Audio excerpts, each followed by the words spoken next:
성도님들 위해 하나님의 은혜가 함께 하시기를 축원합니다. 철부지 초등학생이 있었습니다. 교회를 다니기는 했는데 교회를 나오기를 하면은 얼마나 떠들고 예배도 잘 드리지 않고 그래서 엄마가 예를 먹었습니다. 그 아이를 위해서 늘 기도했어요. 하나님, 우리 아이가 예배 잘 드리게 도와주세요. 주님 잘 믿게 도와주세요. 그런데 어느 날 이 아이가 변환도 됐습니다. 예배 시간에 잘 앉아서 예배를 드리다가 엄마의 옆구리를 탁탁 찌르면서 엄마, 왜? 나 이제 목사님 할 거야. 어머니가 너무 기쁘고 하나님께서 내 기도를 들어주시나 보다 그러면서 예배가 끝나고 어떻게 그렇게 기특한 생각을 했어? 어떻게 목사님이 되려고 생각을 했어? 그러니까 아니야. 가만히 앉아서 듣는 것보다 앞에서 소리치는 것이 훨씬 좋을 것 같아. 자, 오늘 우리 창세기 14장 오늘 이 시간하고 다음 예배 시간하고 2시간에 거쳐서 창세기 14장을 여러분과 서로 말씀을 나눌까 합니다. 오늘은 이 하나님의 시각에서 본문을 보려고 하고요. 다음 주에는 아브라함의 시각에서 오늘 본문을 보면서 말씀을 나누고자 합니다. 말씀의 제목은 멜기세덱을 따르며입니다. 여러분, 우리가 다코스란 말을 쓰잖아요. 이것은 예상치 못한 한 상대가 이렇게 급부상해서 뭔가 역사를 이루어낼 때 쓰는 말이잖아요. 근데 제가 인터넷에 이 말의 유래가 어떻게 됐나 찾아봤더니 실제로 영국 경마 경기에서 이렇게 일어난 사건이었다고 그래요. 그 경마 경기에 정말로 우승을 많이 했던 우승 예상마가 있었답니다. 그래서 모든 사람들이 아마 어쩌면 저 말이 우승을 할 거다. 이거는 다 확실한 사실이었대요. 그런데 그 경기에서 느닷없이 한 말이 치고 나가서 우승을 했대요. 근데 그 말이 색깔이 무슨 색이었겠어요? 검정색이었대요. 그래서 거기서 생겨난 말이 다크호스래요. 그래서 지금은 이제 흔한 말이 돼버렸죠. 전혀 기대하지 못했고 예상치 못한 대상이 갑자기 급부상했을 때 쓰는 단어라고 합니다. 오늘 본문 14장은 어떻게 보면 이 아브라함이 가나안 지방의 다크호스로 등장하는 내용이 바로 14장에 해당이 되겠습니다. 아브라함, 그냥 이름 없는 변방의 한 가장이었습니다.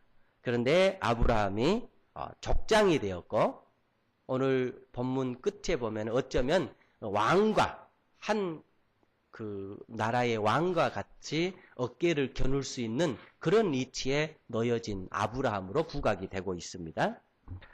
아브라함, 하나님의 말씀에 순종한 믿음의 사람이었습니다. 그는 안정된 자기의 삶의 터전을 버리고 하나님께서 지시하는 미지의 땅으로 가나안으로 갔습니다. 그러나 그 가나안 땅은 생각처럼 그렇게 풍요로운 땅이 아니었습니다. 그가 도착하자 바로 기근이 시작됐습니다. 그리고 그는 그 기근을 피하기 위해서 애굽으로 내려갔죠. 애굽으로 내려가서 그는 자기의 사랑하는 아내를 하마터면 잃을 뻔하게 됩니다. 그리고 그는 다시 가나안으로 돌아왔어요. 그런데 돌아오자마자 자기의 조카 롯과 이렇게 이별을 하게 되고 아브라함은 생존의 위기를 당하게 됩니다.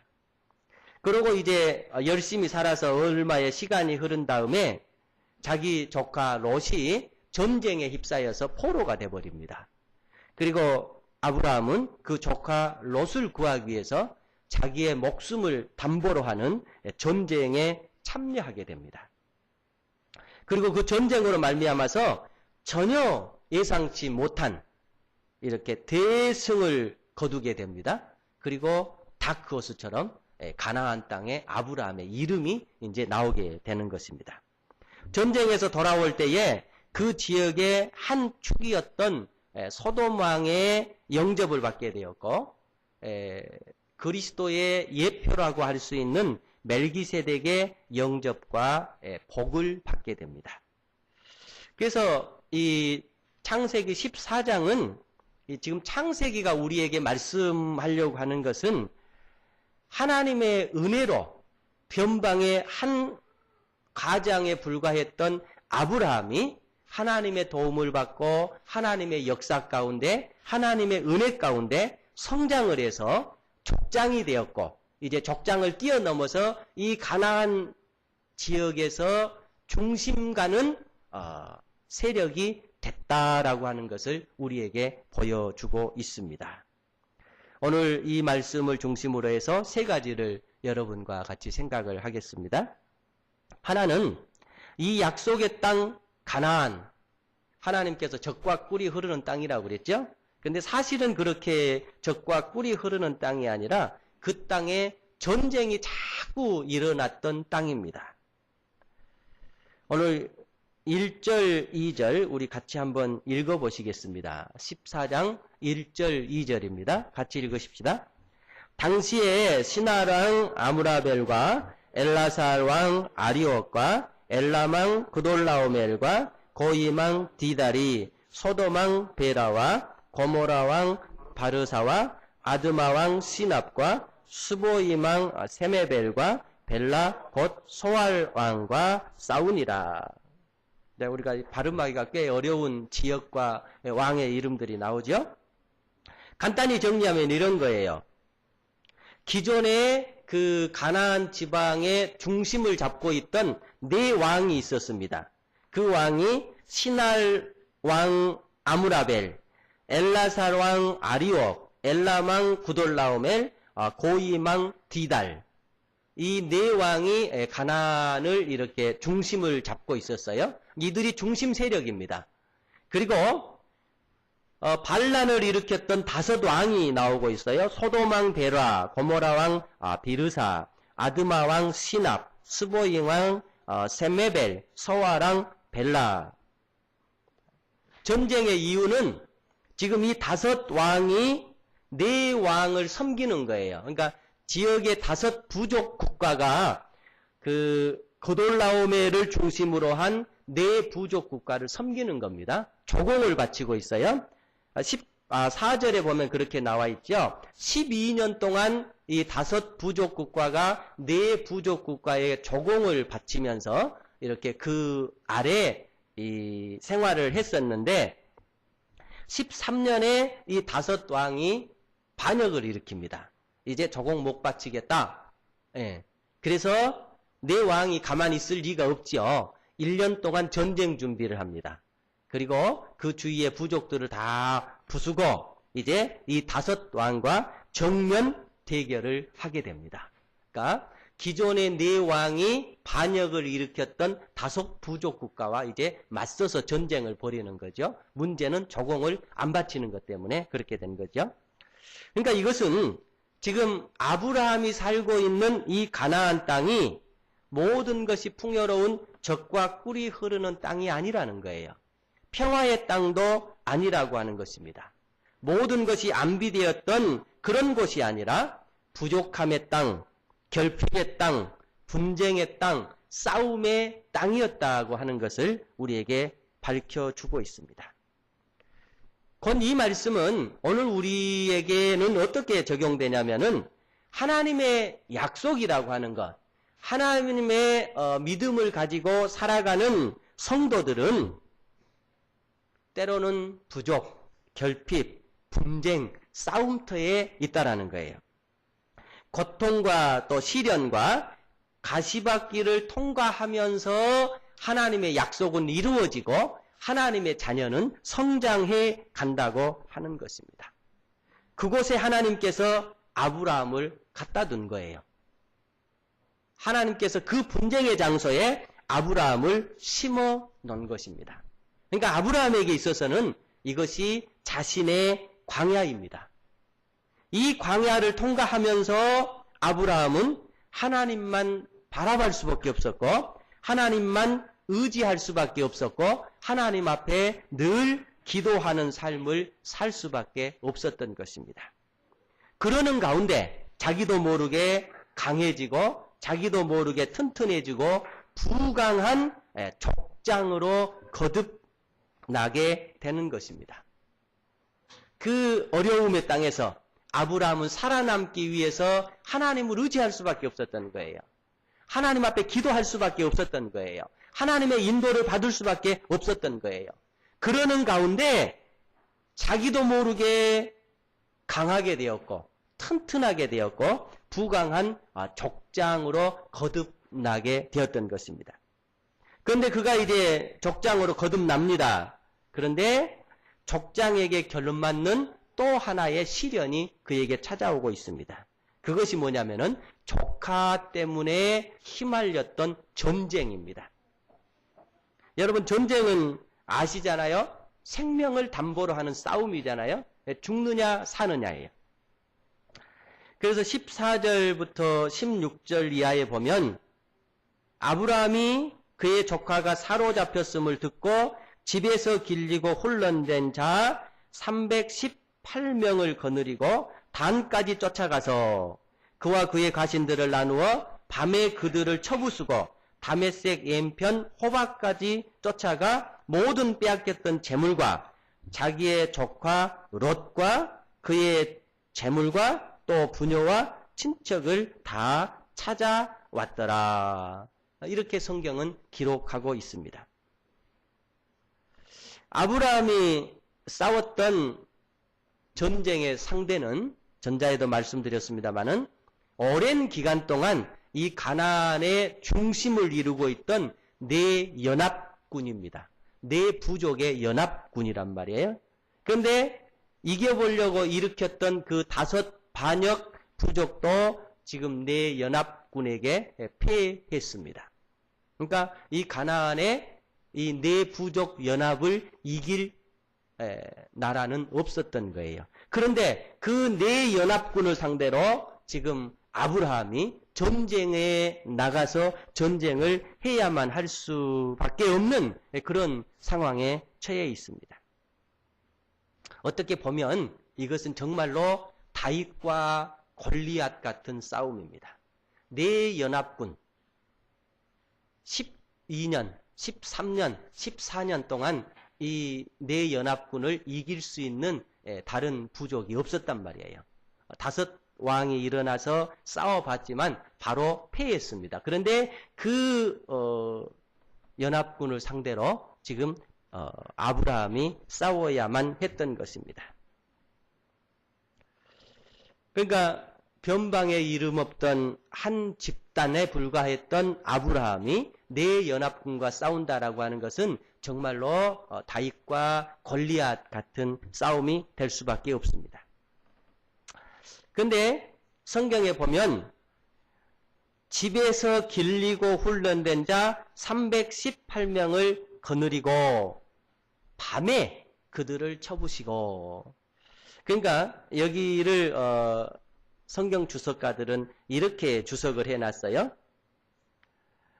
네 연합군에게 그래도 조금 상대가 될 만한 사람들은 5 연합군으로 반역을 일으켰던 부족 국가래요. 그런데 그 부족 국가가 완전히 이제 전쟁에서 지게 된 거죠. 그러니까 네 연합군 입장에서 보면 이제 다시는 자기에게 반역을 일으킨 상대가 없는 거예요. 전쟁이 끝난 거예요. 그래서 무장을 해제하고 승리를 즐기고 있는 그 틈을 아브라함이 타고 들어가서 기습적으로 공격을 해서 승리를 얻어냈다. 이렇게 해석을 하고 있습니다. 일리가 있는 얘기죠. 그러니까 아브라함에게 있어서는 전쟁이라고 하는 최고의 고난을 통해서 그 지역의 중심 세력으로 자라나게 되었고 중심적인 세력이 되었음을 온 지역사회에 알리게 되는 것입니다. 여러분, 그러니까 오늘말로 하면은 최대의 이기는 최대의 기회일 수가 있다라고 하는 것입니다. 아브라함에게 이 전쟁이 없었다라고 한다면은 어쩌면 아브라함은 이 지역의 중심적인 세력으로 자라날 수 있는 또 온 그 가나안 지역 사회에 아브라함의 명성을 떨칠 수 있는 기회가 오지 않았던 거예요. 하나님의 약속을 붙잡고 신앙으로 나아가는 아브라함에게 내려주시는 하나님의 은총이고 하나님의 축복인 것입니다. 여러분이 고난을 당할 때에 이 아브라함의 대목을 한번 생각을 해보십시오. 생사를 거는 그 전쟁은 아브라함에게 위기일 수도 있었지만 아브라함의 이름이, 아브라함의 명성이 그 가나안 땅에 알려지는 순간이기도 하고 그가 믿었던 하나님의 영광이 가나안 온 잡신을 믿는 그 지역사회에 하나님의 힘을, 하나님의 능력을 나타낼 수 있는 기회이기도 했던 것입니다. 그래서 여러분, 늘 제가 말씀을 드립니다. 여러분에게 고난이 다가올 때 이것이 의미 없는 고난이라고 생각하지 마십시오. 하나님께서 여러분들을 성장시키시고 여러분들을 키우시고 여러분들에게 더 나은 하나님의 영광의 세계로 인도하기 위한 관문인 줄로 믿습니다. 이제 전쟁이 끝났습니다. 전쟁이 끝나고 아브라함이 돌아오는데 두 왕이 지금 이 전쟁을 끝나고 돌아오는 아브라함을 맞이하고 있습니다. 그 내용이 17절과 18절에 나와 있습니다. 우리 같이 한번 읽어보시죠. 아브라함이 그돌라오멜과 그와 함께한 왕들을 쳐부시고 돌아올 때에 소돔 왕이 사회의 골짜기 곧 왕의 골짜기로 나와 그를 영접하였고 살레망 멜기세덱이 떡과 포도주를 가지고 나왔으니 그는 지극히 높으신 하나님의 제사장이었더라. 자, 전쟁이 끝났습니다. 그리고 아브라함은 지금 마치 개선장군처럼 돌아오고 있는 거죠. 그런데 두 왕이 지금 전쟁을 마치고 돌아오는 아브라함의 일행을 맞이하게 됩니다. 그 왕 중에 하나가 소돔 왕 베라입니다. 이 소돔 왕 베라는 이 세속적인 왕이었죠. 그리고 살레망 멜기세덱이 또 아브라함을 맞이합니다. 이는 그 하나님의 제사장이다. 그러니까 하늘의 영적인 왕을 상징하고 있습니다.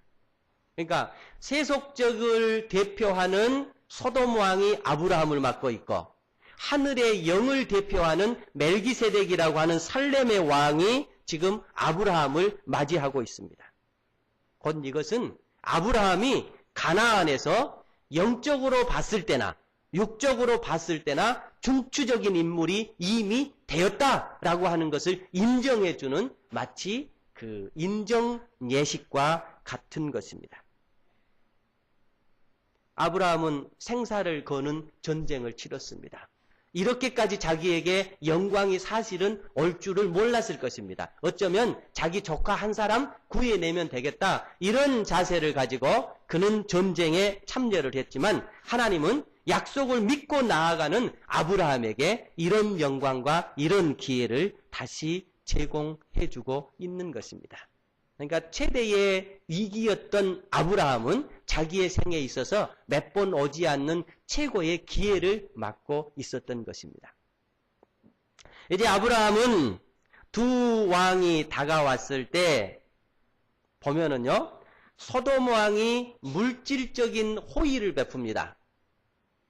전쟁의 전리품을 가지고 온 그 모든 것을 다 내가 가져라. 그런데 아브라함은요, 소돔 왕의 물질적인 호의를 거절을 합니다. 그리고 자신의 애물까지 들여가면서 멜기세덱에게 다가가고 있습니다.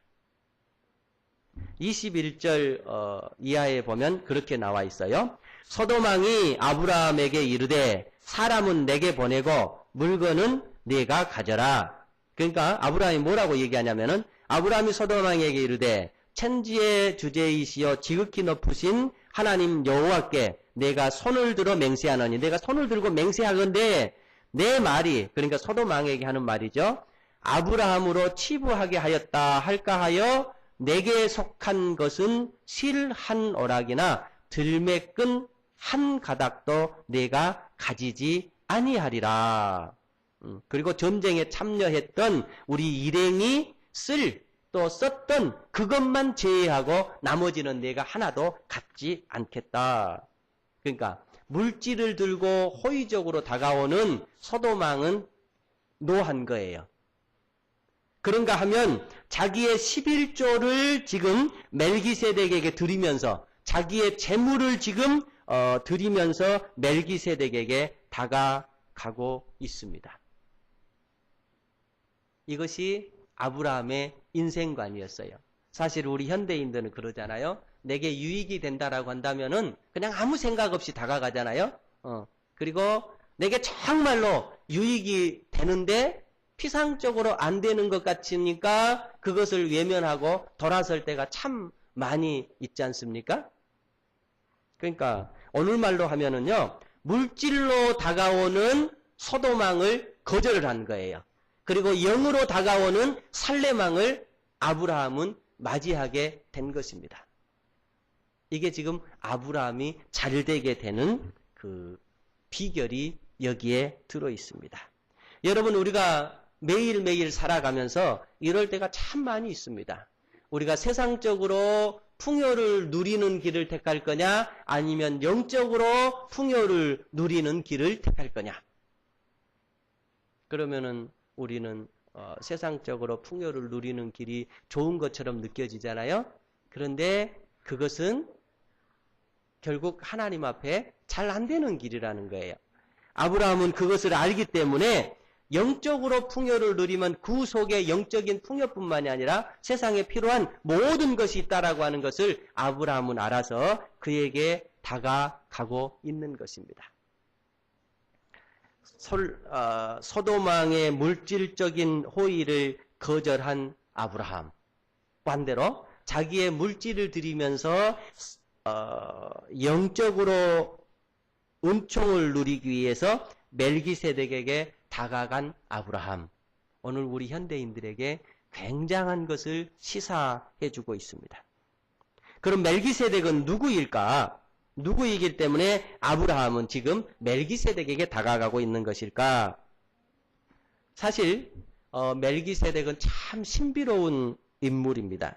그러니까 정확히 얘기하면 모른다예요. 그냥 신비 속에 쌓여있는 인물입니다. 그런데요, 여기에 한번 멜기세덱이 나옵니다. 그리고 900여 년 동안 멜기세덱이라고 하는 이름 자체가 언급이 되질 않아요.